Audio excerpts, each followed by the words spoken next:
মনে হয় পেয়ে গেছি। দূর, এখানে তো কিচ্ছুই নেই। তুমি আবার হাত দাও পিঙ্কুর বাবা, এবার মনে হয় কিছু পাবে। আরে হ্যাঁ, এই যে দেখো, আমরা তো একটা মুরগির বাচ্চা পেয়ে গেছি। আমি তো আগেই বলেছিলাম ওখানে কিছু একটা আছে, আবার হাত দাও আরো মুরগির বাচ্চা পাবো। ওরে বাপরে, আরো 2টা মুরগির বাচ্চা পেলাম। এই গর্তের ভিতর থেকে আজকে সবগুলোকেই বের করে আনবো।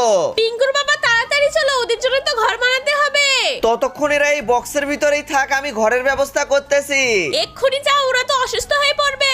বাপরে, এই পুচকে মুরগির বাচ্চাগুলোর জন্য আবার কি ঘর বানাবো? আগে একটা টেবিল বানিয়ে নেই, তারপর দেখা যাক কি হয়। বুদ্ধি পেয়েছি, এই টেবিলটাতে ছাদ লাগিয়ে বক্সের মতো ঘর বানাবো। নিচে একটা নেট লাগিয়ে দিতে হবে যেন কোনো অসুবিধা না হয়। আরে পিঙ্কুর বাবা, তুমি আবার এই ছোট্ট ঘর বানাচ্ছ কেন? ওদের জন্য তো বড় ঘরটাই ঠিক আছে। পাগলি মেয়ে, এই ছোট্ট ঘরগুলোকে ওই বড় ঘরের ভিতরে লাগিয়ে দেবো যেন ওরা খেলাধুলো করতে পারে। আচ্ছা তুমি বানিয়ে ফেলো, আমি ওদেরকে নিয়ে আসি। দূর, পরে নিয়ে আসবে, আগে আমি এর ভিতরে ওদের জন্য একটা পার্ক বানিয়ে ফেলবো। ওয়াও, এরা তো নতুন ঘর পেয়ে অনেক খুশি হয়েছে। বন্ধুরা, ভিডিওতে লাইক করে চ্যানেলটি সাবস্ক্রাইব